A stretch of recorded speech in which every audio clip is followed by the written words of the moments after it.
What follows are but a few excerpts from the Enoch prophecies, given to Billy Meier on February 28, 1987.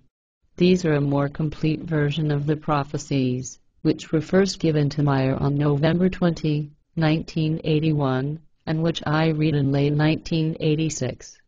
The full content of the Enoch prophecies are far-ranging and encompass information about many more countries and events than I have included here. You can find out more about them at www.theyfly.com. It has been repeatedly made clear that prophecies refer to events which are still alterable if humans become aware, take self-responsibility, and change their thoughts and actions. Therefore, I stand in direct opposition to these foretold outcomes, and I hope to be joined by, and join with, all other humans who wish to prove these prophecies wrong, for they foretell a future that we can, truly, live without. February 28, 1987 : And it will be that the fanatics of Islam will rise up against the countries of Europe, and all will shake and quiver. Everything in the West will be destroyed. England will be conquered and thrown down to the lowest level of misery. And the fanatics and warriors of Islam will retain their power for a long time. However, not only Europe will be affected, but ultimately all the countries and peoples of the earth, as the great horror expands to a war that will encompass the entire world. After the turn of the millennium, the papacy will exist only a short period. Pope John Paul II is the third from last in this position. The USA will set out against the Eastern countries ahead of all other financial states, and simultaneously, she will have to defend herself against the Eastern intruders. In all, America will play the most decisive role, when in the guise to strive for peace and to fight against terrorism she will invade many countries of the earth, bomb and destroy everything, and bring thousand-fold death to the populations. The military politics of the USA will likewise know no limits, as neither will their economical and other political institutions, which will be focused on building and operating a world police force, as it is the case already for a long time. But that will not be enough, and in the guise of a so-called peaceful globalization, American politics will aspire to gain absolute control of the world concerning supremacy and economy.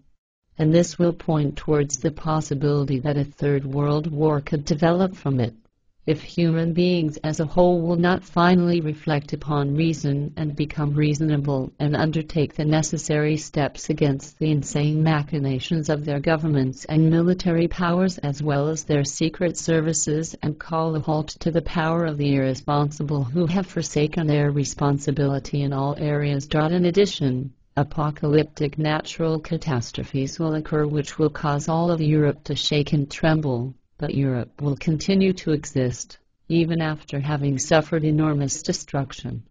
Far in the West, it will be different.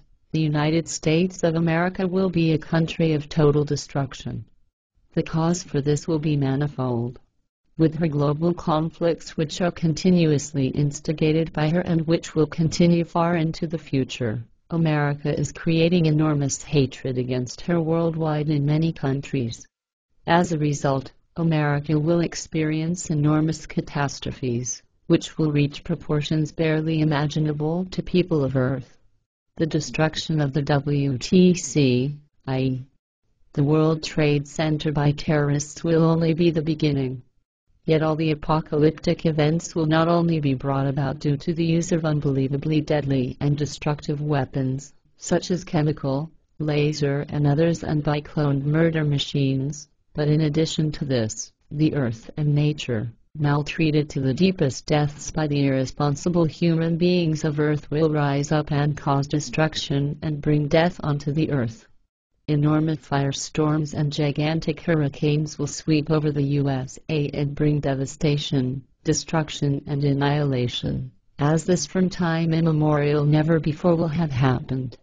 Not only America, but also all other Western industrial countries which still live at the beginning of the new millennium in the delusion that they could dominate and rule over underdeveloped nations, i.e., third world countries, we not only soon lose their influence over these, but must defend themselves against them. According to the prophecies of Enoch, the truth about industrialized countries is that they only seem to appear to be true civilizations, but in fact they are not, because more and more at the end of the 20th century and at the beginning of the third millennium, they will disregard all true love, true freedom, and true wisdom, as well as true peace, along with all values of humanness and all values of men's and women's true being. However, the main objective of the aggressors will be to bring all of Europe under their military control, and for that purpose will be selected to the headquarters France, a country that will not only be invaded by the aggressors from the outside, but will also be conquered from within as a result of collaborative forces and other forces. This can be envisioned as being the many foreigners of a different religion living in France at that time, and specifically Islam, which will be this force working from within.